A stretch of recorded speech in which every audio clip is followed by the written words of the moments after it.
Yo, everybody, it's your boy Joseph. And Carlos. And this is The Passenger Seat.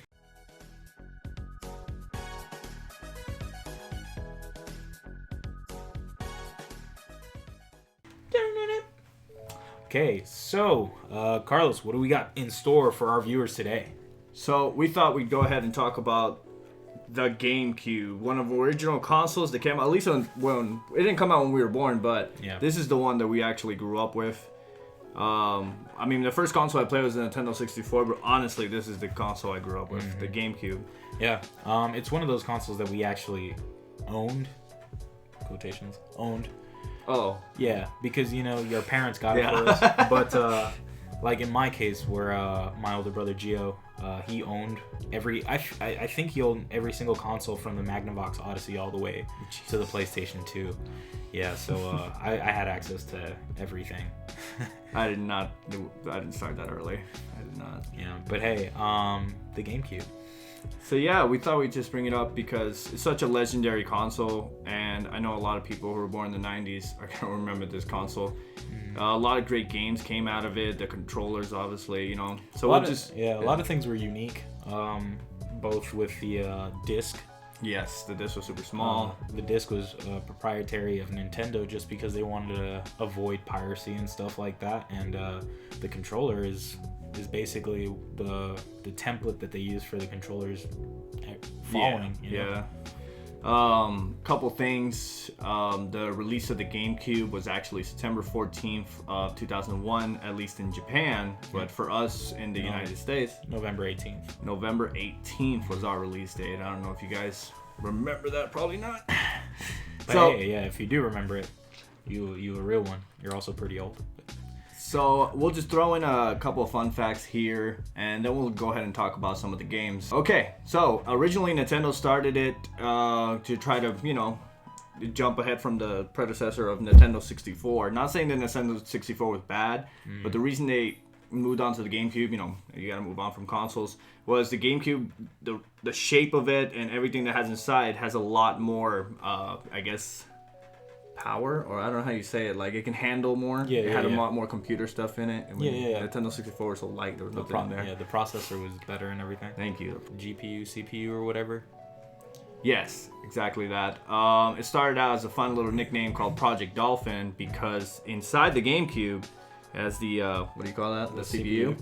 It's called Flipper. It's called the Flipper, yeah. Yeah, and they went through many different names. GameCube was not the first name they were going to come up with. I guess one of the fun facts I'm going to bring up that I found out that I thought was kind of funny was, it was very hard to find this, but the reason the GameCube is shaped this way and also has the handle over here in the back was because they wanted it to resemble like a lunchbox, so you can sort of take it anywhere you go, and it was more, I guess, compact than the rest of the consoles that were out there. It was very easy to take around, and the rest of them were so big and bulky. So I thought that was pretty cool. Yeah. Look at you, Japan. Always thinking outside of the lunchbox. Obviously, as you guys know, the GameCube had to compete with the PlayStation 2 and the Xbox 2. But for Nintendo, not for PlayStation and Xbox, but for Nintendo, this was the first time they ever used optical disc. Because back then they used to use cartridges, so they had to move on from that. And as we mentioned before, they were... Yep. Very interesting for the GameCube. They opted not to use a disc drive for DVDs just because they thought, you know, they wanted to make it accessible for the consumer. You wanted to make it a little bit cheaper, so they opted out of having a DVD player, and that's sort of what killed them a little bit because the PS2 and the Xbox could play DVDs, and that's why they probably outsold the GameCube. Well, the GameCube actually started out a whopping $200, which was $100 less than the PlayStation 2 and the Xbox at that time. But, you know, I guess the prices have changed, so... Yeah. And that, in 2001, that was pretty steep for a console. Yeah, of course. I mean, your parents were hurting. Yeah. Obviously, critics and fans all agree, and to this day, the GameCube controllers have remained one of the best Nintendo controllers of all time. They keep releasing it for the Switch, the Wii U, and the Wii. Yeah. I guess the one time they released a GameCube controller looked like a keyboard, but I'm not sure if most of you remember that. I mean, it had the ability to, to connect online and everything. There wasn't that many games that could play it online. I think the only one was like Phantasy Star or whatever. Yeah, I never did it, so I don't remember. Plus, there was a lot of add-ons. Like you had the screen that could connect, and you can make it portable or whatever, which was pretty cool. It's just funny because a lot of those add-ons were great, but no one really cared. They just wanted to play the GameCube as it was, you know. For those of you who had it, congratulations. I did not. No, neither did I. So we'll move on to the games now. Obviously, we're going to mention the best-selling game for GameCube on its run from 2001 to 2007. Yes, it lasted into 2007. Was Smash Bros. Melee. Yep. Which is, awesome. It's regarded as one of the, you lost so many friends. Yeah, it's regarded, I think, as one of the best Smash Bros. I believe. Melee? It's either one of the best or one of the worst. Yes, that was the best-selling game at that time, and now we're going to go ahead and talk about other games that were exciting for that time. So, what did you play? For GameCube, I mean, there's Sonic Adventure Battle. Yeah. I think they re-released the first one, but the second one is I got my hands on it the first time through GameCube. Sonic Adventure Battle 2. And man, that was a good game. Yeah, that was actually pretty great. I remember a lot of that game. Live and learn. Of course, the GameCube had a lot of successes. As in, of course, you had your Mario, you had your Link, you had your Donkey Kong, but a lot of success from the GameCube when new games were like Pikmin and Animal Crossing, and I think they had one that was called Star Fox Assault, but that was one where Star Fox can walk around, but it didn't. I don't think it did that well. Yeah, it's funny enough that you mentioned Mario. You know that when the GameCube came out, Mario wasn't actually one of the featured titles for when the GameCube released. Really? Yeah. Usually always is. It was actually Luigi's Mansion. Oh, that's another game that got released that it became a really successful game. Yeah. Luigi's Mansion was extremely successful, separating itself from like the whole Mario verse. And also another game that separated itself from the Mario verse was Wario World or something like that. I don't know why, but there was just sudden interest in Wario. Like he became popular. Yeah, but then you had like Wario Inc. and stuff on the Game Boy or whatever. Yeah, I think there was a DS game of Peach only. I don't remember. No? Okay. I'm thinking Wario Inc. or no, Wario Warehouse was the one for DS. I think Wario Inc. was the Game Boy one. Was that the Game Boy one? I believe so. I thought it came out for the Wii. Okay. Whatever. I don't remember. But yeah, a lot of great games came out for this system, and I don't know. I feel like this is one of those systems that a lot of people remember. It's just so awesome. Yeah. Also, you had your Mario parties, and you had all the other Mario games like Mario Kart Double Dash. Yeah. The only Mario Kart game to feature that like you can stand behind the guy and be like, yeah. I don't remember why, but it was fun. You had Sonic Heroes. Another awesome game that Sonic Adventure 2 Battle that first introduced Shadow ever in the Sonic verse. But yeah, and then in Heroes they introduced like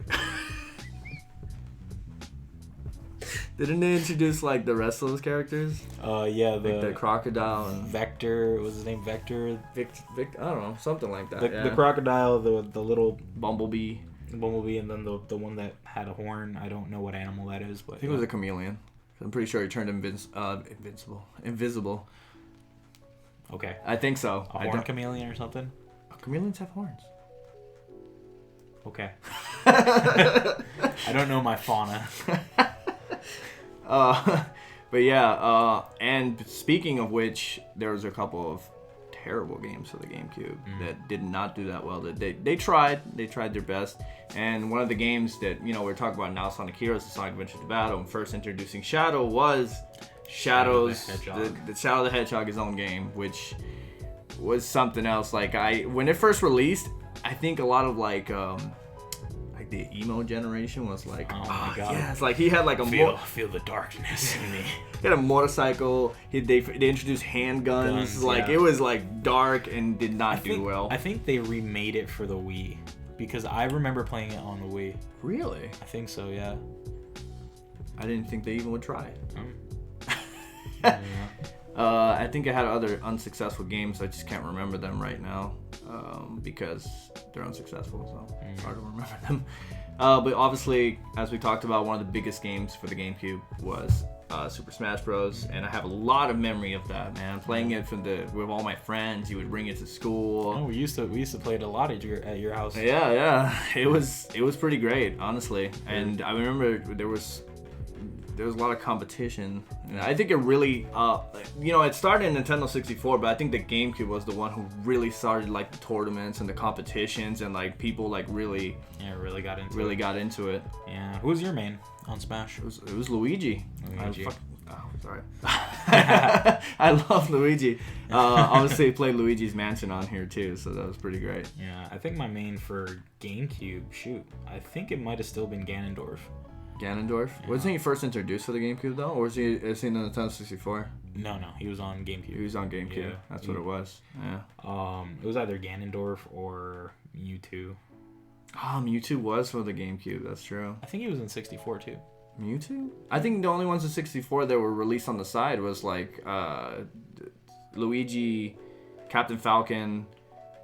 Was it Ness and what's that thing? The Pokemon, the one that puts you to sleep. Jigglypuff? Yeah. Yeah, I think you're right. Those were the only 4 that was released for that time. Right. Yeah, so I think mine's for GameCube for Melee was Ganondorf and Mewtwo. Yeah, the only thing that never changes about Smash is the fact that those 4 characters that we mentioned, you still have to unlock them in every single console that it comes out for. Yeah. But hey, that's the part of the fun of it. Yeah, I guess so. But yeah, so or paying for the DLCs. I mean, nowadays. Well, yeah, you couldn't do that back then. But I think back then, wasn't there like a cheat code? I think so. You hit like buttons and then you unlock every character. You have to fight them, I think, either way. You still have to fight them? I think so. Because I think the requirement back then was like you had to do a certain number of fights before you could actually unlock that fight with the character. And if you lost, you'd be like, ah. Yeah, I know. It was very frustrating. But yeah. So yeah, that's the GameCube for us. A lot of nostalgia, very retro, and it's not, it's a console that's not forgettable, so that's why I have one, obviously. But it was just a change in the Nintendo game, really. Yeah, that's what I really appreciate, and we wanted to talk about it because it was just a big part of our youth. Well, hey, if any of y'all viewing this, if you got that sense of nostalgia and y'all have a GameCube somewhere, probably time to wipe off the dust and invite your friends, connect and smash and lose and be mad and not talk to them for like months. Anyways, comment down below. Let us know what your favorite GameCube game was. If you like this video, make sure to like and subscribe. And hopefully you enjoyed this ride with us today, and hopefully you'll join us for the next ride here in the passenger seat.